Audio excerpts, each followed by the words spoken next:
unidad 9 y vamos a estudiar lo que es lo relacionado con la aducción del agua. Recuérdense que aducción y conductora es lo mismo. O sea que en esta unidad nos vamos a referir a la conductora. El objetivo que tiene esta unidad es que ustedes dominen los conceptos básicos sobre las tuberías de aducción que se colocan en los sistemas de distribución. Hay que comenzar diciendo que ya ustedes saben calcular las pérdidas de carga en estas tuberías. Por ende, como ustedes ya en las hidráulicas le dieron cómo calcular las pérdidas de carga, nosotros no vamos a hacer hincapié en eso. Hay alguien que tiene el micrófono abierto, por favor. Bueno, vamos a ver entonces en primer lugar qué se define como aducción. Dice que la aducción es el sistema encargado de la conducción o transporte del agua desde la hora de toma hasta la red, ya sea por medio de tuberías, como vemos acá, por medio de túneles o por medio de canales. Es importante aclarar acá que en el caso de los canales, como ustedes pueden ver acá, son canales que son tapados. ¿Está claro? No se pueden colocar como aducción canales abiertos. ¿Por qué? Porque si los canales están abiertos se van a contaminar el agua durante el trayecto. Por eso es que en el caso de los canales, como vemos acá, se viene tapando el canal. ¿Está claro? O sea, que la aducción es aquella que se encarga de transportar el agua, acercármela desde la fuente, que muchas veces no ocurre como en Santa Cruz. En Santa Cruz tenemos la bendición, o hay la bendición de que el agua está bajo la ciudad, pero en la gran mayoría de los casos ustedes se van a encontrar que la fuente está alejada de la ciudad y que por consiguiente va a haber que concebir una tubería de aducción para llevar el agua desde la fuente hasta el lugar donde se asienta la población.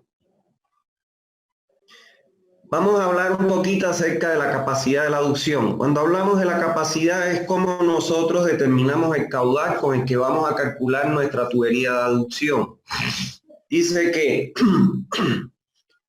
cuando nuestro sistema de distribución de agua incluya un tanque de almacenamiento, o sea que tengamos un tanque ya sea elevado o apoyado sobre el terreno, semienterrado, el cálculo de la capacidad de la aducción que se deberá entregar debe ser igual al consumo máximo, el caudal de diseño con el que vamos a diseñar la tubería de aducción es en función al consumo máximo horario. ¿Qué significa eso? Para nosotros poder definir el diámetro y calcular las pérdidas de carga y las velocidades de circulación en la aducción, nosotros tenemos que en primer lugar fijarnos el caudal que va a transportar esa tubería para que en función a ese caudal nosotros podamos definir nuestro diámetro, nuestras pérdidas de carga y la velocidad de circulación. ¿Qué nos dice esto? Que cuando nosotros tengamos un tanque de almacenamiento, o sea que la aducción va a transportar el agua y entregarla a un tanque de almacenamiento para de ahí distribuirla, en ese caso el caudal con que calculamos la aducción va a ser igual al consumo máximo horario. Y ustedes dirán, ¿y el resto de los consumos? El comercial, el industrial, el institucional y el de incendio. Bueno, eso van a estar contemplados en el tanque de almacenamiento y por ende a la hora de que saque el caudal del tanque a la red, nosotros estamos entregando el máximo horario y el resto lo aporta el volumen de agua que tenemos almacenado en el tanque. Ahora bien, si no existiera tanque de almacenamiento, lo que significa que de la fuente vamos a entregar directo a la red de distribución, en ese caso no nos queda otra alternativa que la capacidad, calcular la capacidad de nuestra aducción a partir de considerar el caudal de diseño donde se incluyen todos los caudales de consumo. El máximo horario más el comercial más el industrial más el de incendio. ¿Está claro? ¿Por qué? Porque aquí sí ya no va a haber un tanque donde tengo un volumen que me va a permitir entregar el resto de estos caudales. ¿Está claro? Si tengo tanque, voy a llevar con la aducción el agua a un tanque para del tanque entregar a la red, el caudal de cálculo de la aducción es igual a máximo horario. Si no tengo tanque y el caudal que va a transportar la aducción es directamente de consumo de la red, entonces lo calculo por el caudal de diseño completo. ¿Está bien? Eso hay que tener en cuenta. Vamos a ver en el punto 3 los requisitos que debemos tener en cuenta a la hora de seleccionar la ubicación del trayecto de nuestra aducción. O sea, vamos a ver qué requisitos debo tomar en cuenta a la hora de seleccionar el trazado de la aducción. Bueno, en primer lugar tengo que considerar los planos topográficos, porque como la aducción va a recorrer grandes distancias, entonces es muy importante tener la topografía para decidir el trazado de la aducción. ¿Está bien?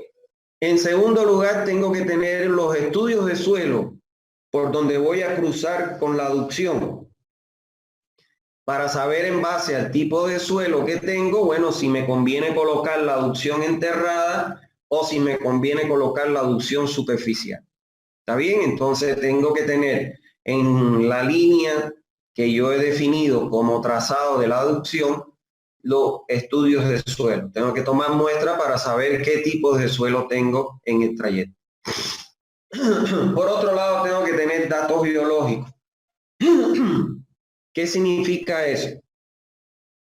Muchas veces la aducción, y sobre todo acá en Santa Cruz, en Bolivia, va a pasar por laderas de montaña, porque en su trayecto se encuentran irregularidades en el terreno, irregularidades topográficas.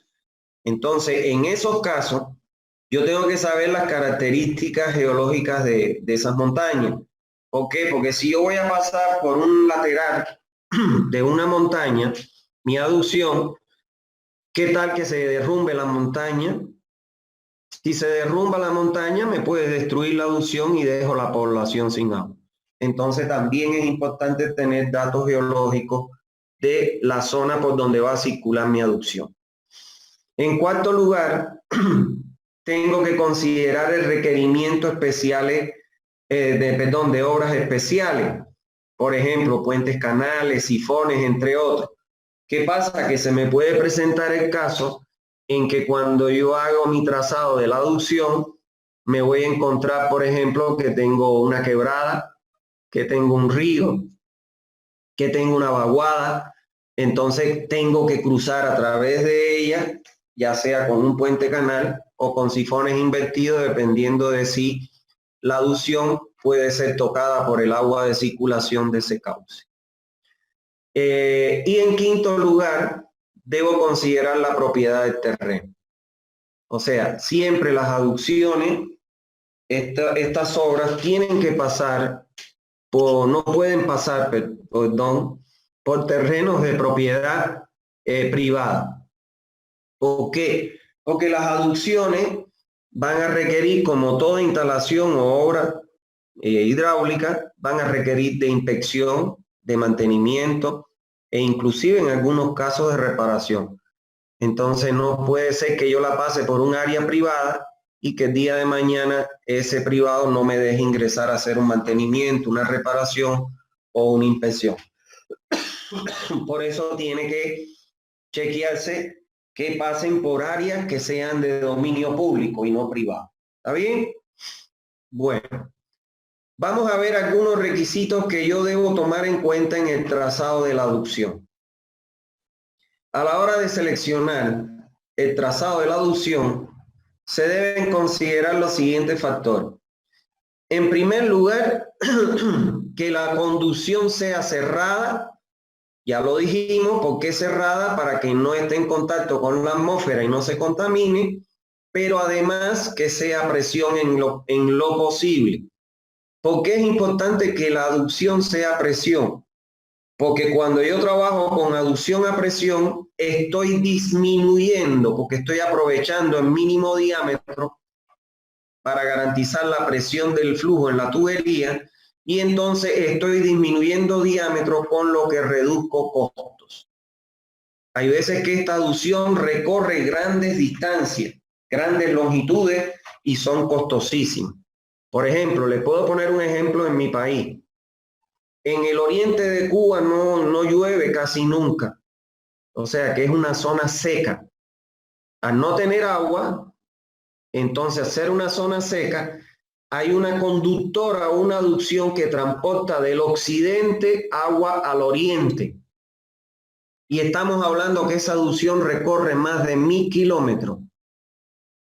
O sea, es como de ir aquí a Cochabamba, la aducción, para que ustedes tengan una idea de que cuán importante es que nosotros logremos que la aducción sea presión para disminuir el diámetro, y no es lo mismo el costo de un diámetro menor a uno mayor.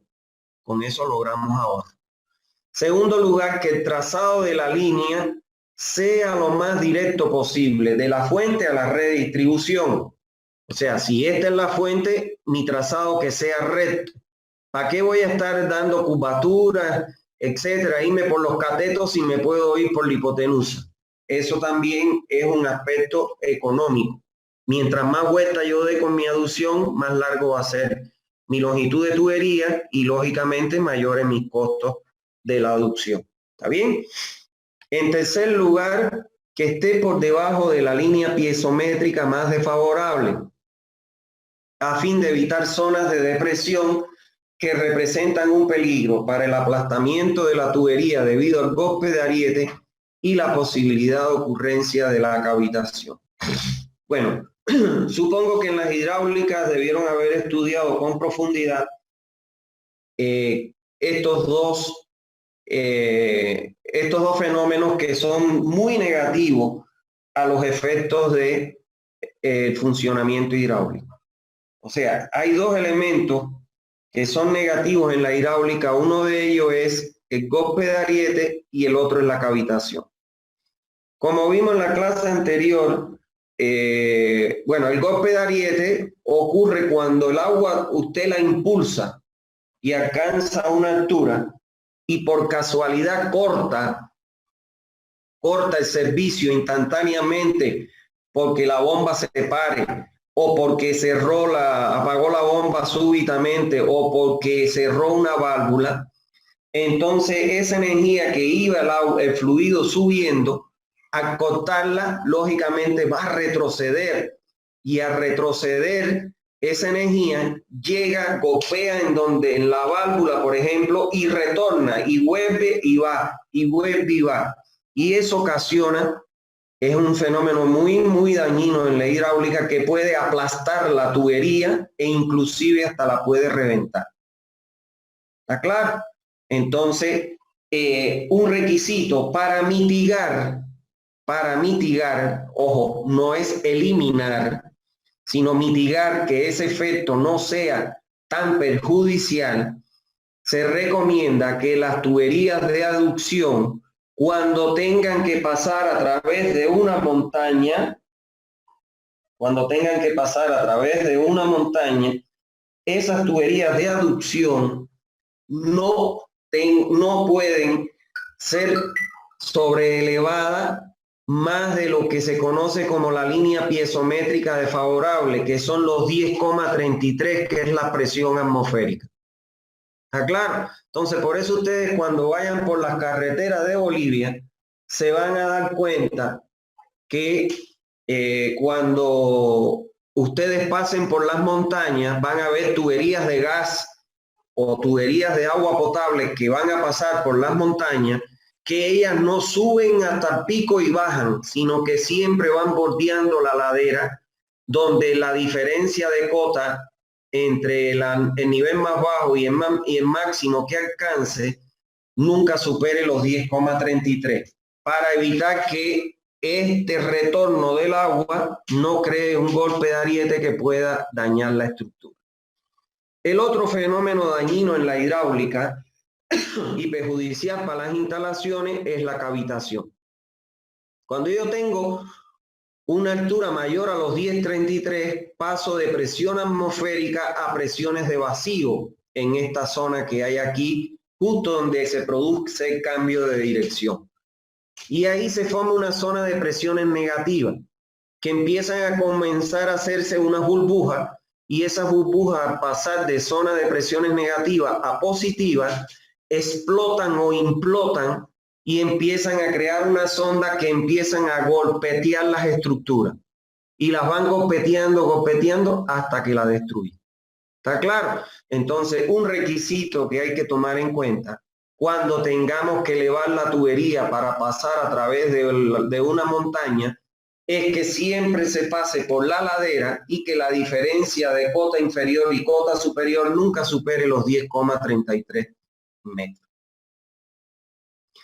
En cuarto lugar, debemos evitar las presiones excesivas que afecten la seguridad de la conducción.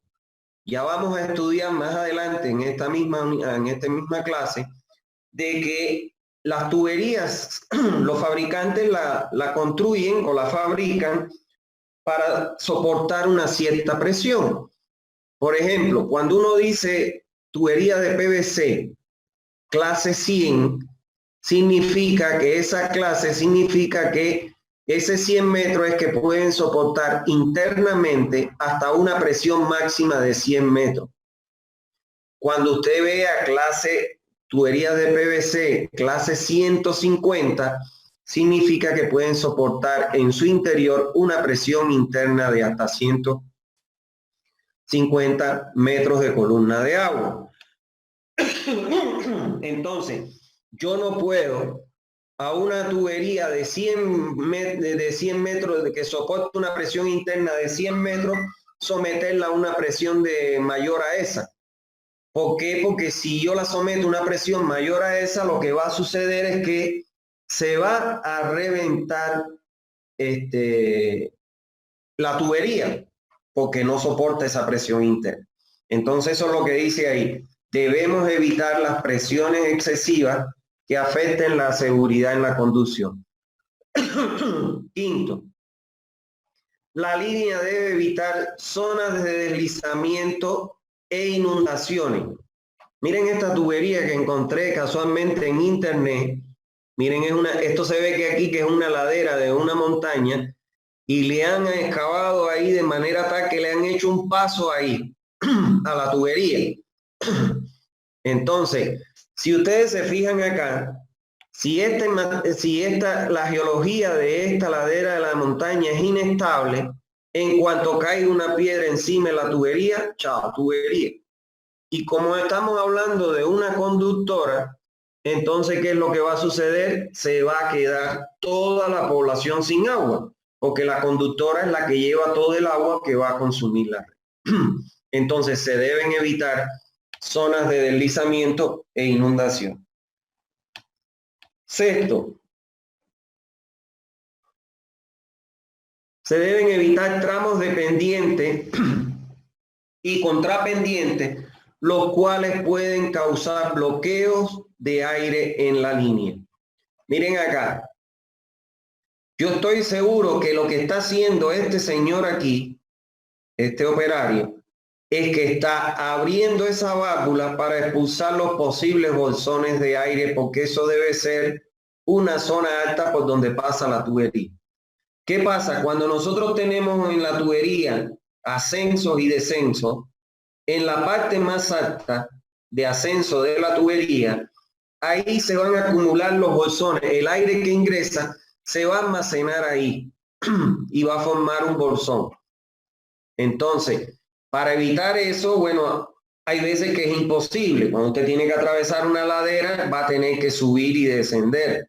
Pero bueno, tratar en lo posible estas pendientes y contrapendientes, porque ahí se pueden acumular bolsones de aire.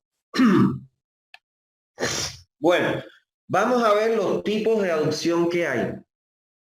Hay dos tipos de aducción que usted puede tener. La aducción con superficie libre, fíjense acá, y la aducción a presión.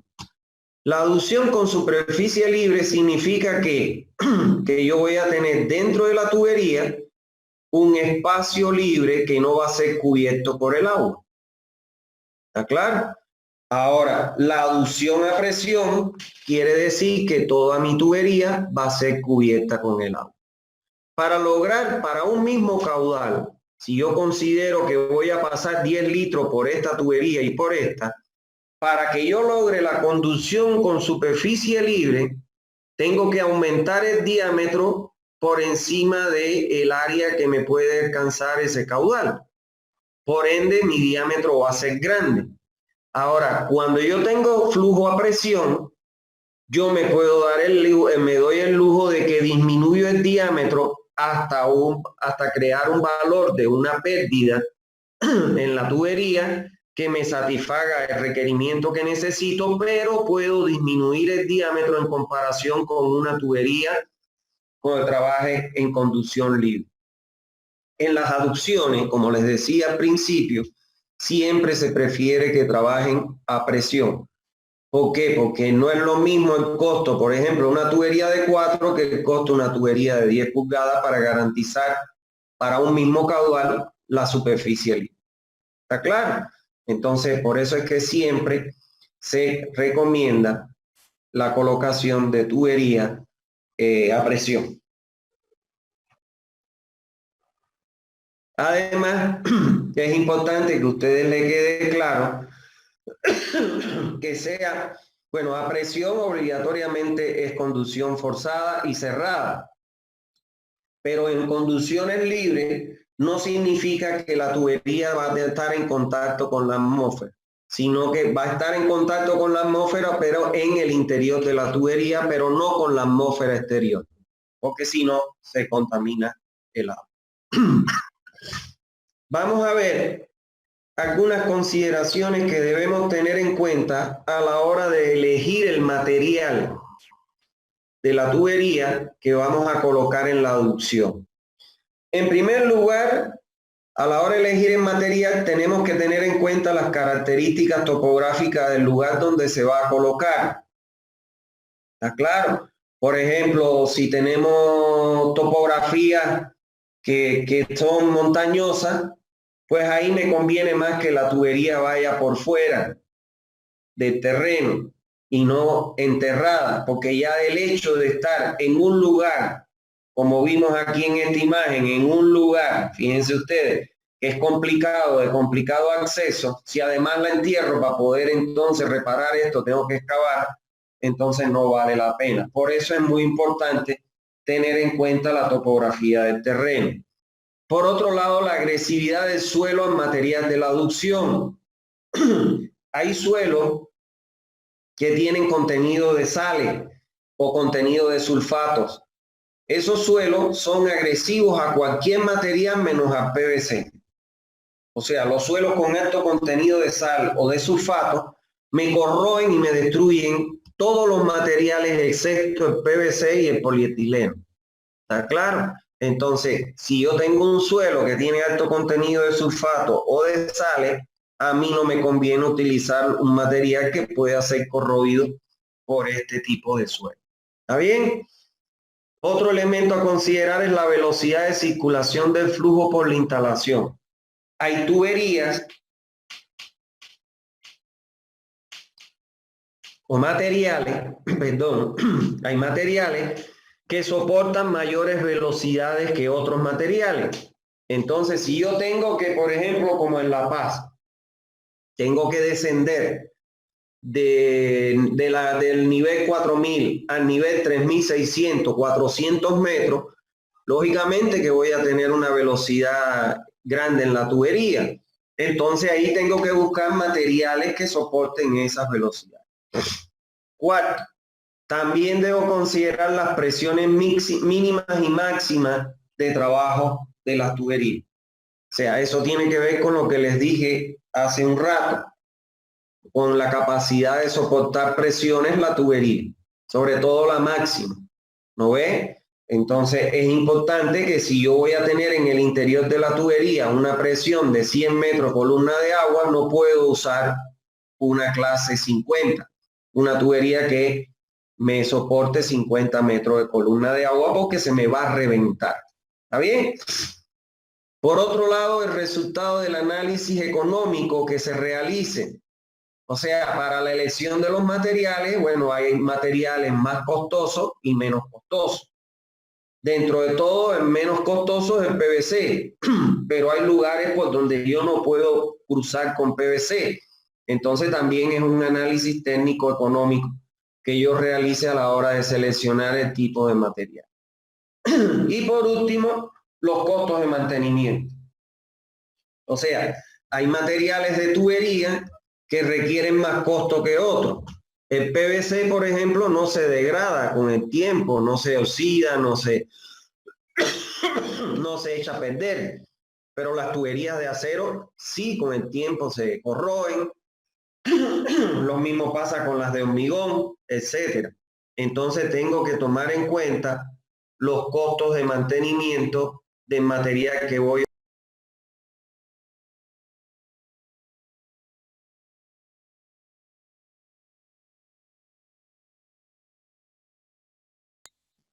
Bueno, entonces vamos ahora a ver las velocidades recomendadas de diseño tanto para canales como para tubería. ¿Está claro? Dice, al seleccionar las velocidades de circulación en los canales, se debe considerar el peligro de erosión que puede sufrir por las altas velocidades del material con que esté hecho el canal. Y por otro lado, la decantación o el asentamiento de los sedimentos que tiene el agua. Recuérdense que aunque el agua sea potable, el agua puede tener consigo hasta 1000 miligramos por litro de sólidos totales.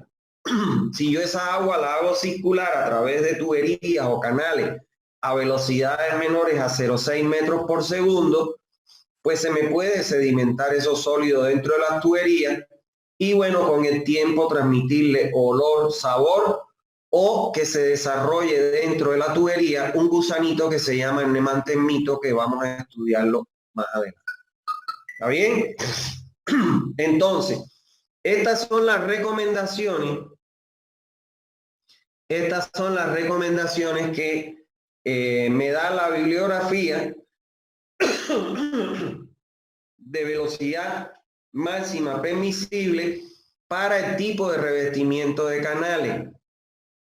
Por ejemplo, aquí dice para revestimiento de hormigón, y esto me imagino que el H10, el H15 debe ser la resistencia del hormigón. Entonces, fíjense ustedes, un hormigón de H10 admite hasta 12,5 metros por segundo. Un H15 admite hasta 15. Un H20 admite, 14 el H15 y el H20 hasta 12, o 15,60. Y así sucesivamente. O sea, que dependiendo de la velocidad que vaya a circular el flujo en mi canal, yo tendré que buscar aquella sección transversal de canal cuya velocidad me permita que no supere los valores máximos permisibles de acuerdo a las características de este material. ¿Está bien?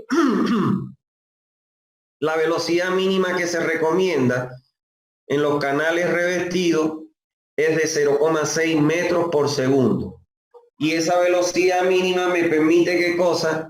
De que el 100% de los sedimentos que vienen en el agua no se queden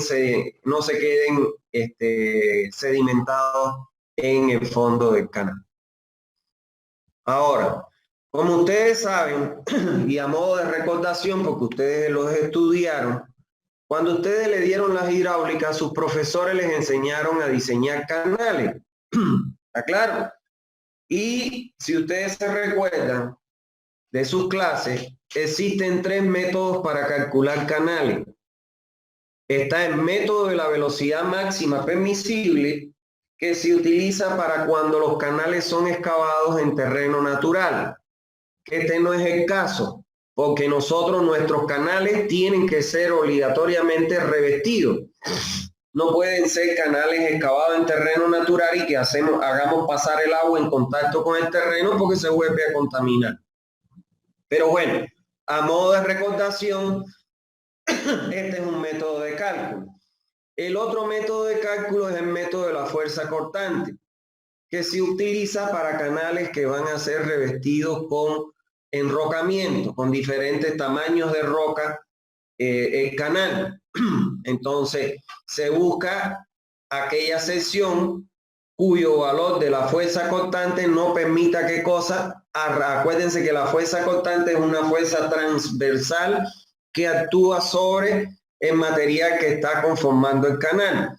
Entonces, el método consiste en calcular una sección transversal que me permita obtener una fuerza constante o fuerza atractiva inferior a la que es capaz de ser movida el tipo de roca que nosotros estamos colocando.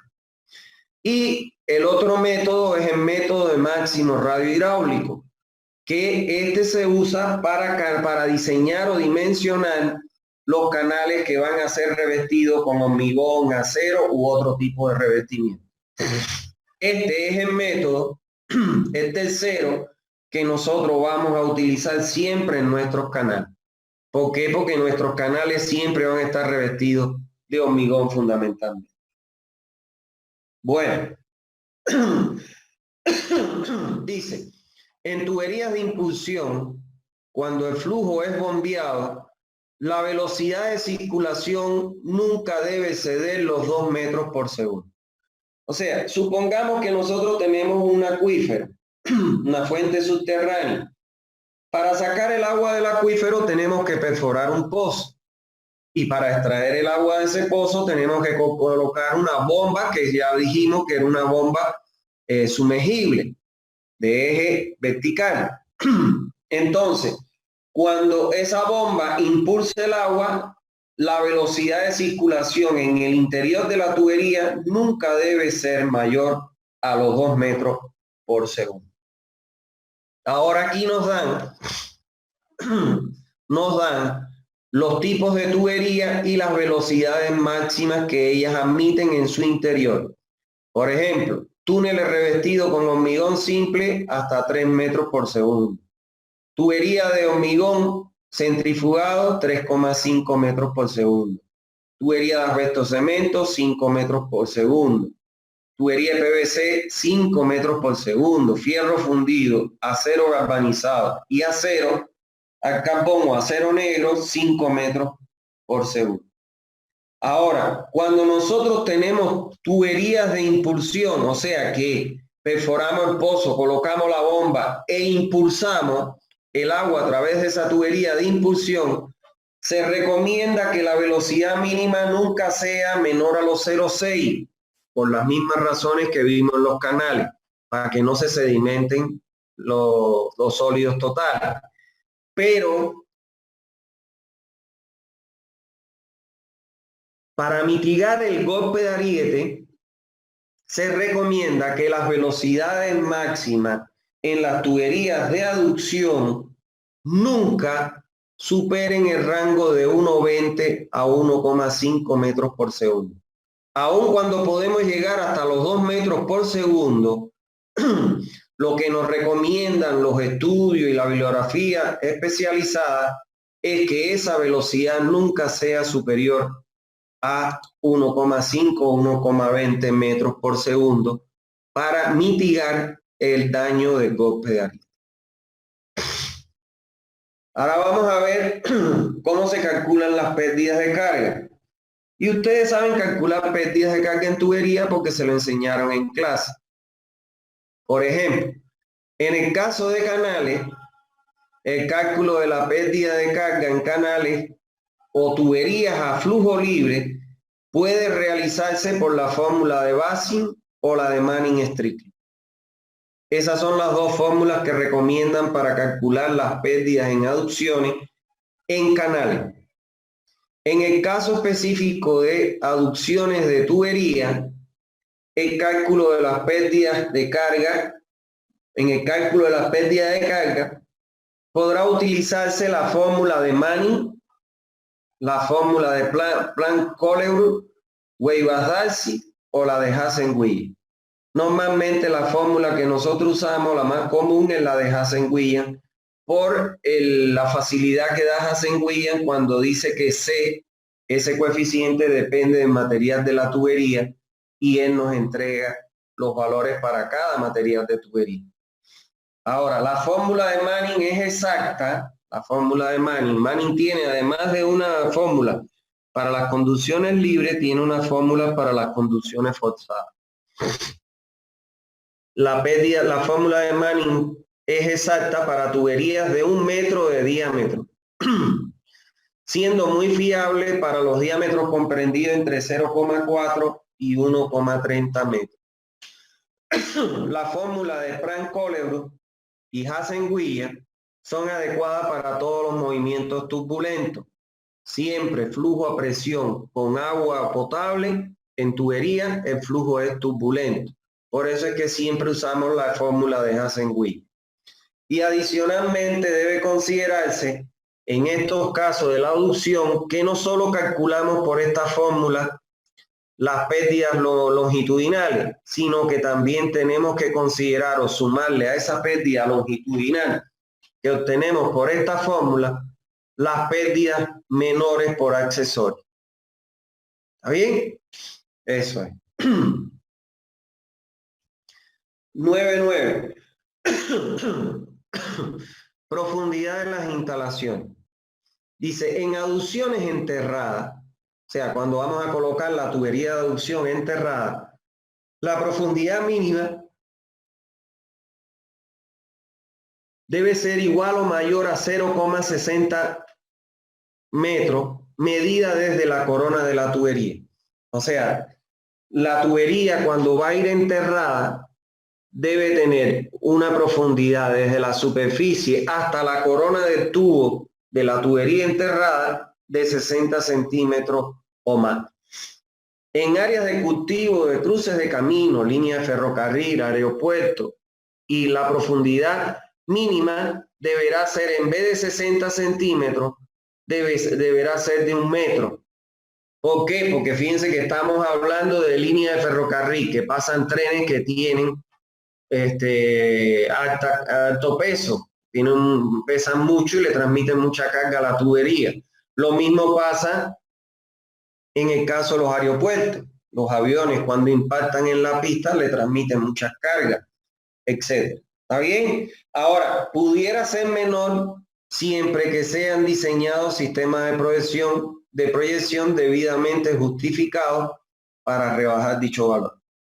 O sea, que se va a proteger y que esa protección le incrementa la capacidad de soportar carga a esa tubería de aducción enterrada. En suelos rocosos e inestables se deberá tomar las medidas de protección necesarias, empleando para ello, según convenga, revestimiento de hormigón simple o anclajes de hormigón. O sea, cuando yo paso por suelos rocosos, a mí no me conviene enterrar la tubería porque el costo de excavación es carísimo, tengo que utilizar explosivos, maquinaria, etc. Entonces, en esos casos, en los suelos rocosos, generalmente la tubería pasa sobre la superficie del suelo rocoso. Entonces ahí yo debo considerar anclajes para que esa tubería no se traslade, no sufra ninguna deformación, etcétera, como tal. 4. Entendido de zona de fuerte pendiente, podrá optarse por tendidos superficiales siempre y cuando se tengan en cuenta los apoyos y los anclajes antideslizantes. O sea, si voy a pasar por una ladera, una montaña, y cuando vaya a bajar hay una fuerte pendiente, entonces ahí me recomiendan que mi instalación sea sea superficial y que yo prevea los anclajes como para que no se me mueva la tubería. 5. Cuando se use tubería de PVC y polietileno, las mismas deben ser necesariamente enterradas. Ojo con esto, esto es fundamental. O sea, cuando yo voy a colocar en la aducción en material de PVC, esa tubería de PVC estoy obligado a colocarla enterrada. ¿Por qué no la puedo colocar superficial? Porque cualquier dañino puede venir y con un machete cortar la tubería. Y ustedes dirán, pero hay gente que hace eso. Hay gente que hace eso. Yo recuerdo, yo fui a hacer un sombrerito, esa zona de esas comunidades de sombrerito y eso, no tenían agua. Habían construido un sistema por el plan ese Evo Cumple, pero funcionó nada más cuando arrancó el sistema y ya después no dejó de funcionar. Y bueno, la gente de la alcaldía de Poronga vinieron a hablarme para ver si yo iba y podía ver qué estaba pasando. Bueno, tenía una conductora que recorría kilómetros hasta llegar a un cerro donde ahí captaba el agua de la fuente superficial. Cuando fuimos caminando, fuimos mirando que ya yo me fui viendo que la tubería de PVC la habían puesto superficialmente, cuando no se permite. Cuando ya llegamos allá, que habilitamos para que pudiera salir el agua y logramos que saliera el agua demoraba entre 2 y 3 días en llegar a las comunidades, para que tengan una idea de a qué distancia estaba. Y cuando veníamos de retorno, nos encontramos un tramo donde tenía un machetazo dado que alguien que fue a cazar o que pasó por ahí le metió un machetazo a la tubería. Y cuando llegamos ahí nos encontramos que había tremendo salidero, tuvimos que ir otra vez a cerrar la válvula de ingreso para que se pudiera reparar la tubería. Entonces, por eso es que estas tuberías de PVC y polietileno necesariamente tienen que estar enterradas, porque cuando están superficiales son sujetas a cualquier cosa, además de que son frágiles en ese momento. Bueno, en la actualidad, la tendencia en el tendido de tuberías de aducción es a colocarlas aéreas, como vemos acá. ¿Está claro? Pues ello facilita la inspección y el mantenimiento de la misma. ¿Qué significa eso? Cuando decimos que la tubería debe colocarse aérea, es que se coloca por encima del nivel del terreno. La conductora esa que yo les digo, de Cuba, que va del occidente al oriente, es una conductora que está separada del piso 50 centímetros en unos apoyos. Los tubos van asentados en apoyo. Entonces, eso que permite que, bueno, si usted le hace un camino lateral con un carro, pueden ir tranquilamente inspeccionando y viendo qué tramo tiene alguna fuga, qué tramo necesita mantenimiento. Entonces, por eso es que hoy en día la tendencia es a colocar conductoras superficiales, como vemos acá. ¿Para qué? Para permitir un fácil acceso a la inspección y al mantenimiento de la tubería. Bueno, vamos a ver la colocación de las válvulas en las tuberías de aducción. Bien, en los puntos altos, como les dije anteriormente, siempre se va a acumular los bolsones de aire. Entonces, para expulsar ese aire, en los puntos altos de la línea de aducción siempre deben colocarse en tuberías que trabajen a presión válvulas de purga de aire. Esta válvula, como ustedes ven aquí, esta válvula va conectado al interior de la tubería. O sea, se conecta con el interior. Entonces, este orificio que ustedes ven aquí, ese orificio, por ahí, aquí tiene una membrana, en esta parte, la válvula tiene una membrana que permite el paso del aire y no del agua.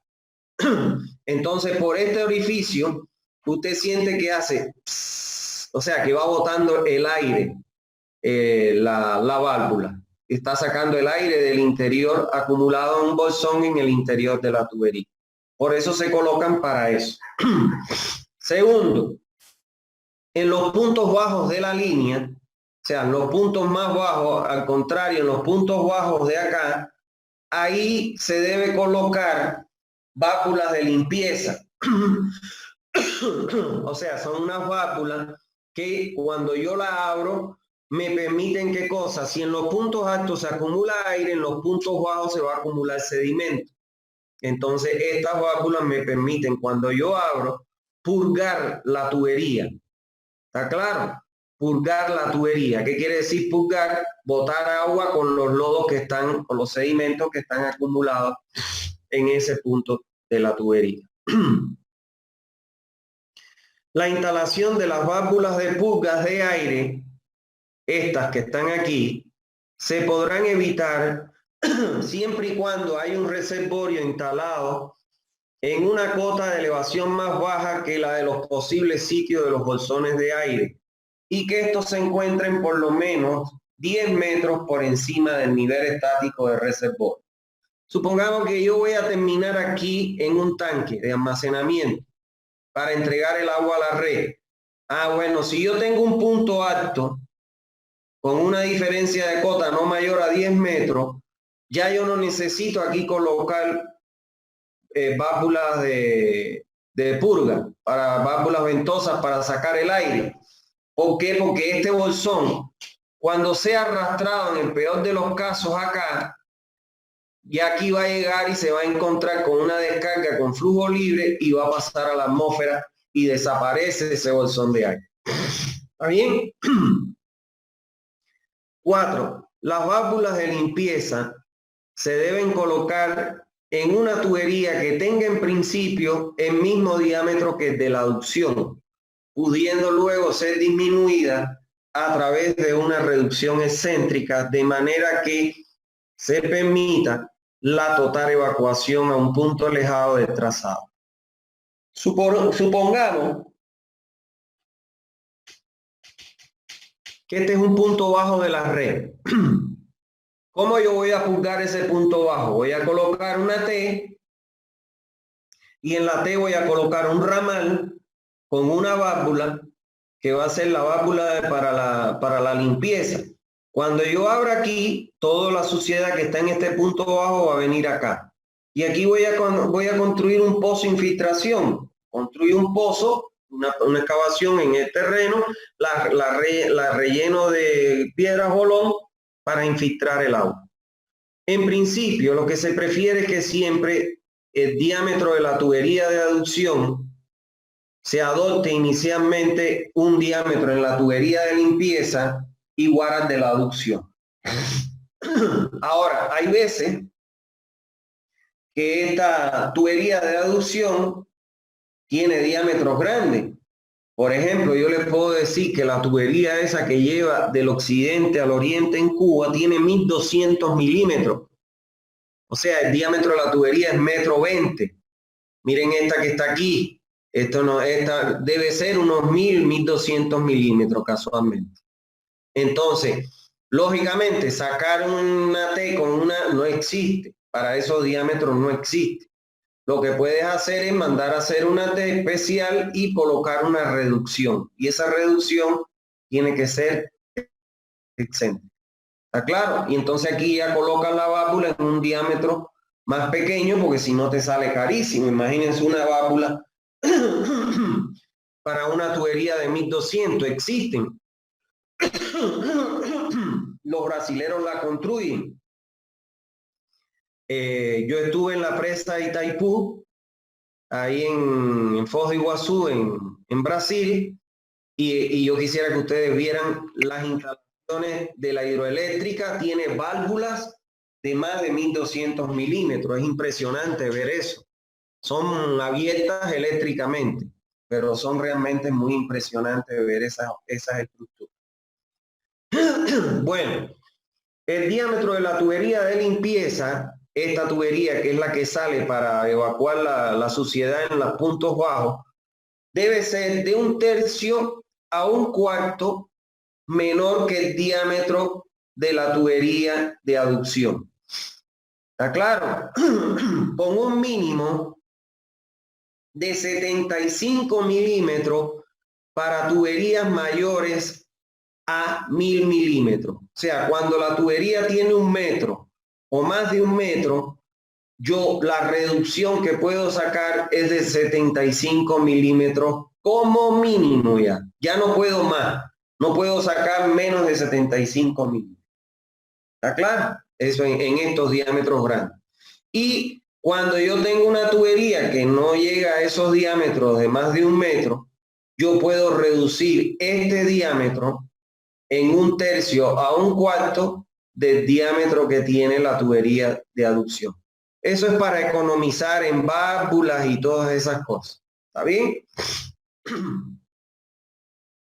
Cuando los diámetros son pequeños, dice que se debe optar por el mismo diámetro de la tubería principal. Por ejemplo, si esta tubería es de 6 pulgadas, esta la voy a sacar de 6. Si esta es de 3, esta la voy a sacar de 3. Exacto, etc. Presiones máximas. Dice, se recomienda que la presión estática máxima en las tuberías de aducción nunca superen el 80% de la presión nominal de trabajo de las tuberías que se van a emplear en la aducción, debiendo ser compatibles estas presiones con las presiones que deben tener los accesorios que se van y las válvulas que se van a emplear. ¿Qué significa eso? Si yo voy a colocar en una tubería de aducción, voy a colocar una tubería de aducción clase 100, o sea que ella soporta internamente 100 metros de columna de agua. Esta tubería, cuando yo la coloco en una aducción, nunca puede trabajar a una presión mayor al 80%, que serían 80 metros de columna de agua. O sea, no la puedo poner a trabajar ni a 81, ni a 90, ni a 95, por seguridad. ¿Está claro? Fíjense que se arriesgan un 20% disminuyendo la presión interna para que, como esta línea es la que lleva el agua para toda la población, no vaya a haber un problema de reventón o de falla. Siempre que se tengan grandes presiones, se deberá efectuar un análisis técnico económico comparativo entre la posibilidad de adoptar tuberías de alta presión o la alternativa de disponer estaciones reductoras de presión. A ver, les explico eso. Supongamos que yo voy a tener una presión interna de 200 metros de columna de agua. No existe tubería que soporte las tuberías en el mercado, las estándar. No existe una tubería que soporte esa presión interna. Si yo quiero colocar una tubería que soporte los 200 como 80% de la presión interna, entonces yo tendría dos opciones. O mando a fabricar tuberías que me fabriquen tuberías de alta presión. No sé si han visto que existen mangueras de baja y alta presión. Bueno, las tuberías usted las puede mandar a fabricar para que soporten la presión que usted quiere. Lógico, tiene un costo. No es el mismo costo de las estándar que de estas tuberías. Entonces usted tiene que hacer un análisis económico de ver cuánto me salen la longitud de tubería que yo necesito colocar de alta presión y compararlo con las alternativas de colocar estaciones reductoras de presión. Y de las dos alternativas, la que menos costo me implique, me voy a quedar con esa. Ahora yo les voy a enseñar qué cosas son las estaciones reductoras de presión. Bueno, el propósito que tienen las estaciones reductoras de presión es precisamente lograr reducir la presión excesiva en la tubería hasta un valor menor y establecer un nuevo valor estático. Ahora yo les explico y lo van a entender bien.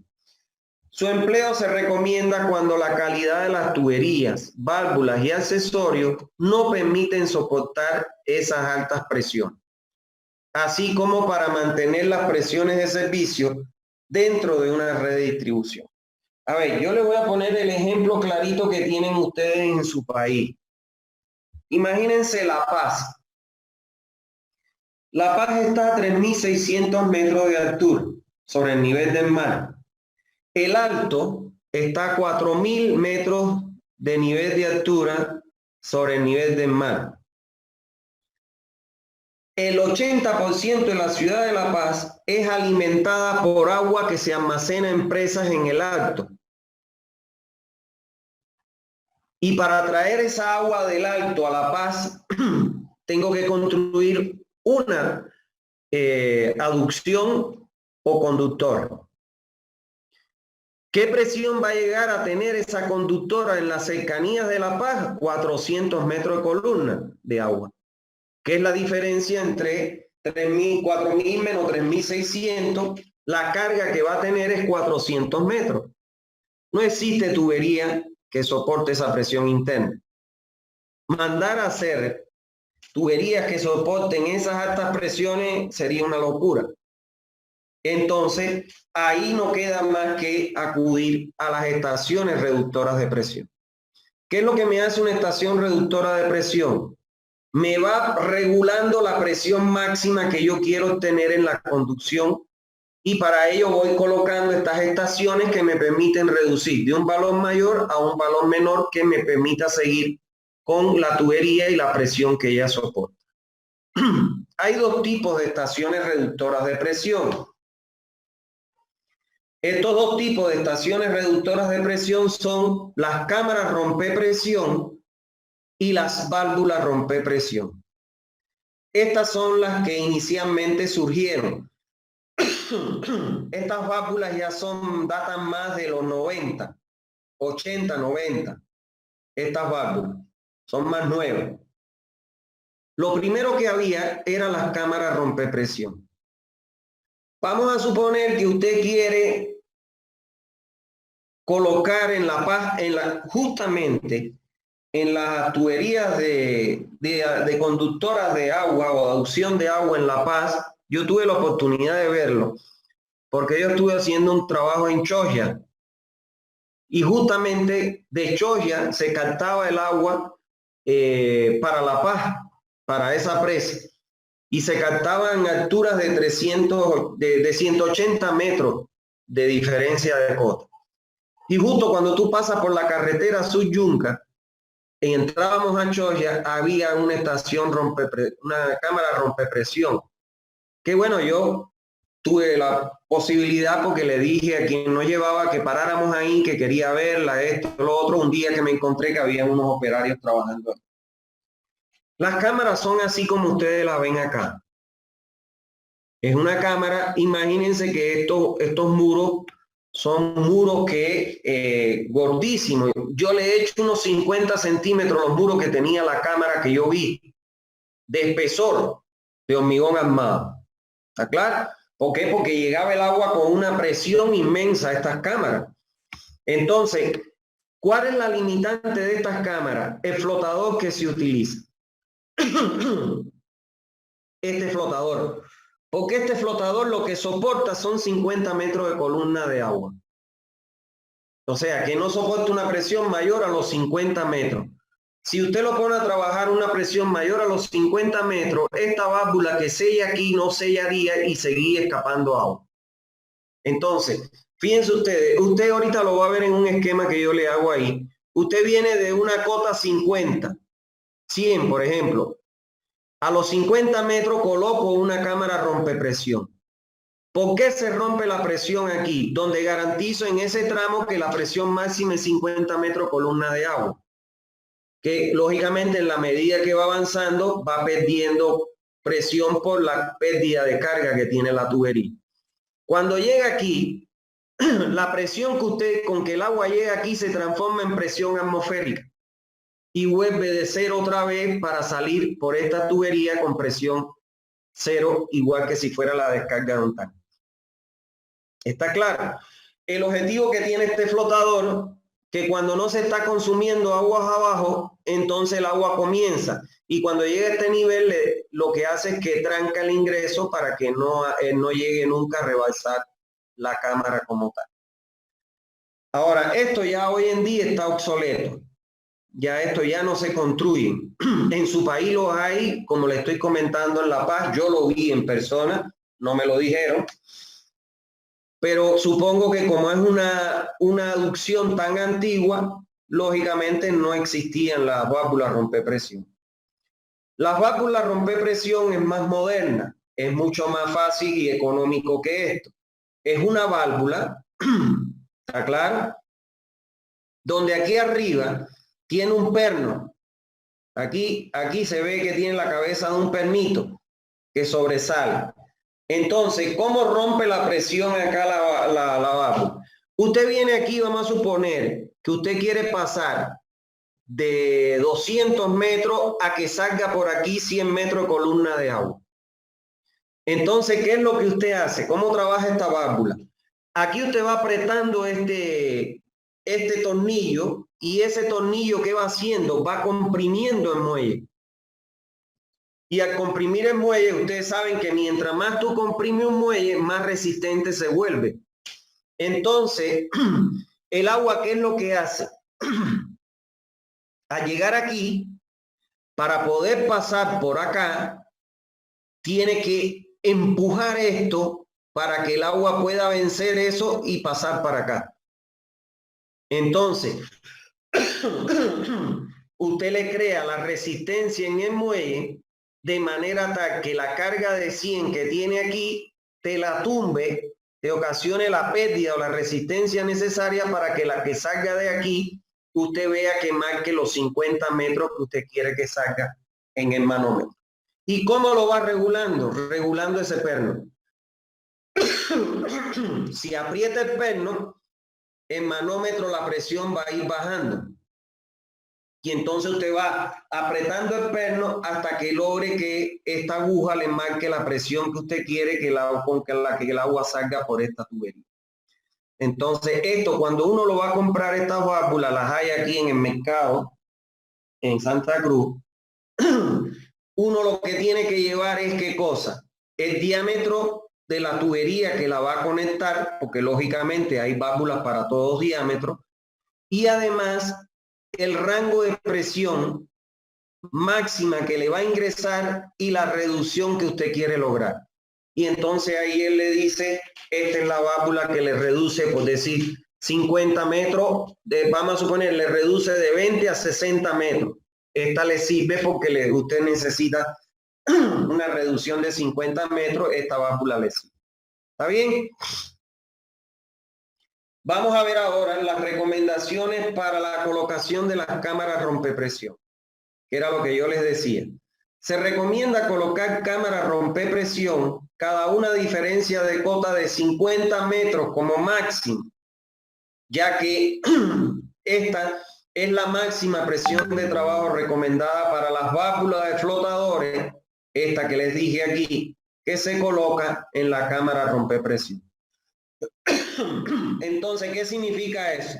Si esta es mi carga estática, el nivel del agua en este tanque, y quiero llevar el agua hasta aquí abajo, hasta la red que está acá abajo, y tengo 100 metros de diferencia de cota topográfica, entonces digo, 50 metros de diferencia, ahí coloco mi válvula de retención. En La Paz, supongamos que tenemos 400 metros. Aquí 50, o sea, a los 350 coloco una cámara rompepresión. A los 300 metros coloco otra. Y así sucesivamente hasta reducir la presión que yo quiero que me ingrese en la red. Esa es la razón por la que la norma boliviana, a diferencia de las normas de otros países, donde la presión máxima en las redes, en todos los países generalmente, es 54 metros de columna, 53 metros de columna de agua. Sin embargo, la norma boliviana admite hasta 70 metros de columna de agua. Y es por eso, porque la diferencia de carga que tienen en La Paz para rebajar de 400 a 70, entonces tiene un costo más elevado. ¿Está claro? Eso es. Esto es desde el nivel del agua de este depósito hasta el nivel del agua de la cámara, 50 metros. Y así sucesivamente. Bueno, vamos a ver los diámetros mínimos que debemos utilizar en las tuberías de aducción. ¿Cómo seleccionamos el diámetro mínimo de una tubería de aducción? Recuérdense que a nosotros nos conviene siempre porque las aducciones recorren grandes distancias, por lo que demandan grandes longitudes de tubería y tienen un alto costo, pues entonces a nosotros nos conviene trabajar siempre con la mínima presión.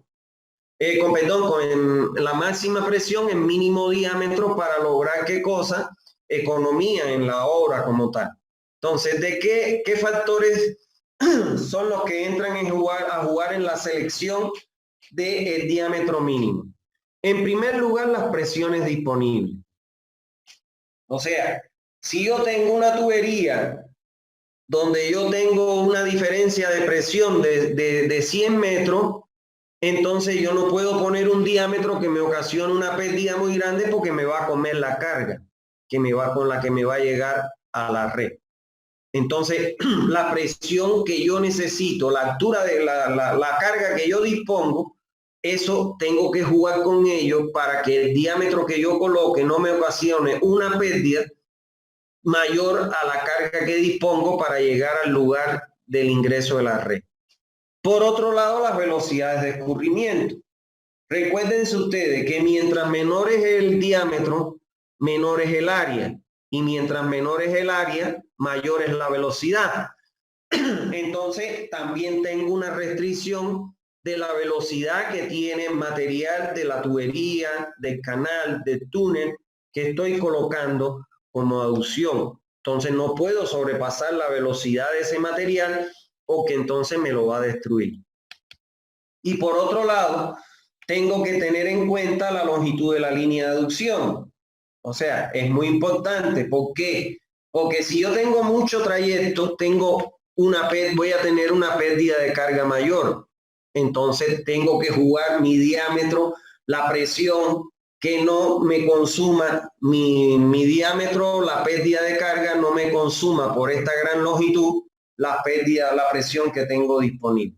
O sea que la elección que yo voy a hacer en el diámetro mínimo a utilizar en una tubería de aducción tiene que ver fundamentalmente con un análisis técnico comparativo donde meto en la bolsa los tres parámetros que vemos acá. Los anclajes.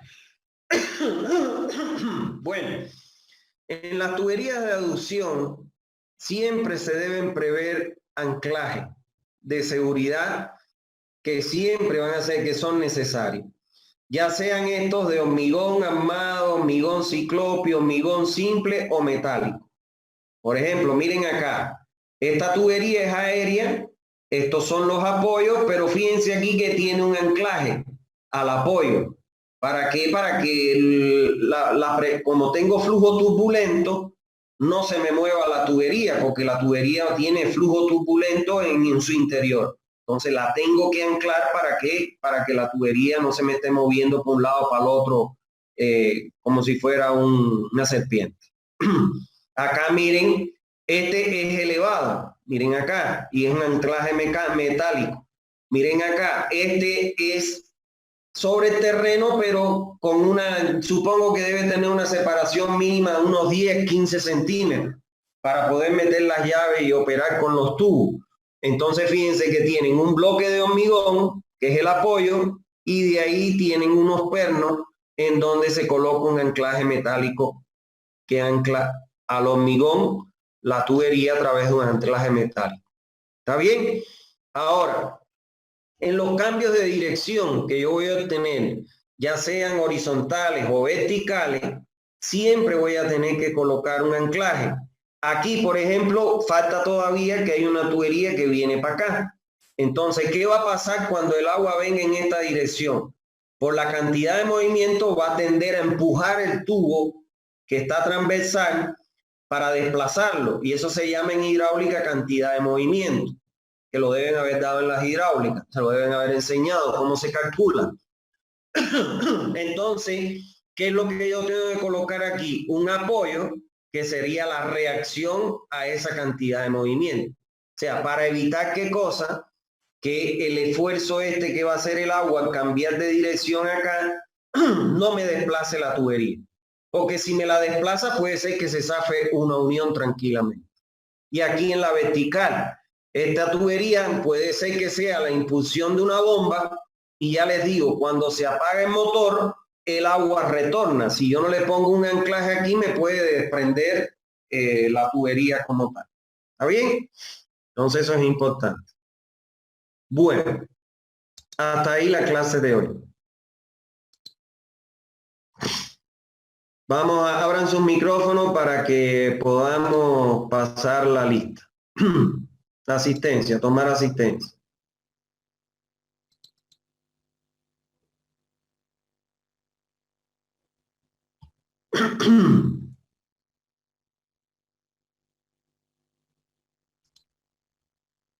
A ver, abran sus micrófonos. Eric Roldán. Eric. ¿No está Eric?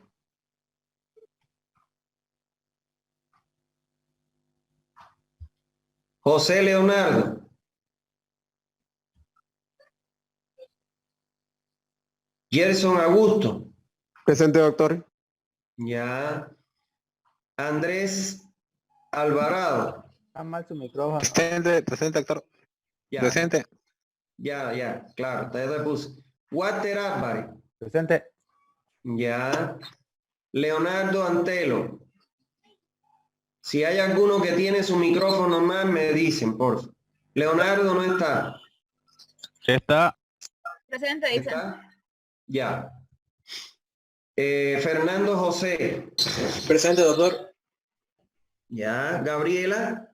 Presente. Ya. Brian Araníbar. Presente, doctor. Ya. Roger Arena. Presente. Ya. Josué Argandoña. Presente, doctor. Ya. Marcelo Ávila. Presente, doctor. Ya. Mauricio Ballestero. Presente, doctor. Ya.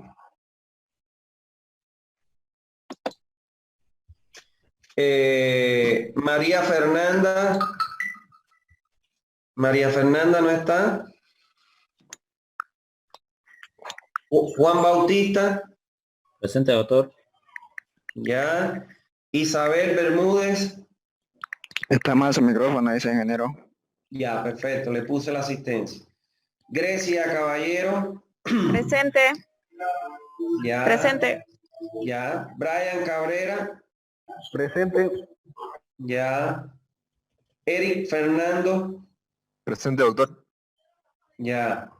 Aderli Canaviri. Presente, doctor. Ya. Juan Rubén Cantuta. David Cava. Presente, doctor. Presente, Ya. doctor. Ya. Alex Alejandro Chávez. Catherine Andrea Chávez. Andrea. Doctor, Sí. María Fernanda Vanegas, pasa que me hablaron un ratito y me descuidé. Ya, María Fernanda, ya te la puse la asistencia. Ya, gracias, doctor. Bueno, Cristian Chávez. Presente, doctor.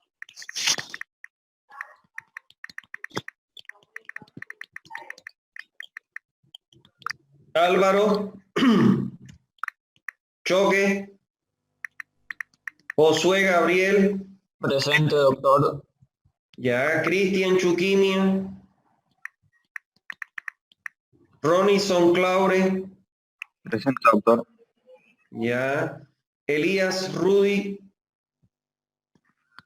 Carla Daniela. Presente, doctor. Ya. Luis Sergio Coronado. Zulema Cortés. Jorge Ray. Presente. Ya. Jaomir Delgadillo. Presente, doctor. Ya. Carolina Díaz. Presente, doctor. Flavia Adriana. Presente, doctor. Ya. Ricardo Flores. Presente. Ya. Melissa Flores. Presente. Ya.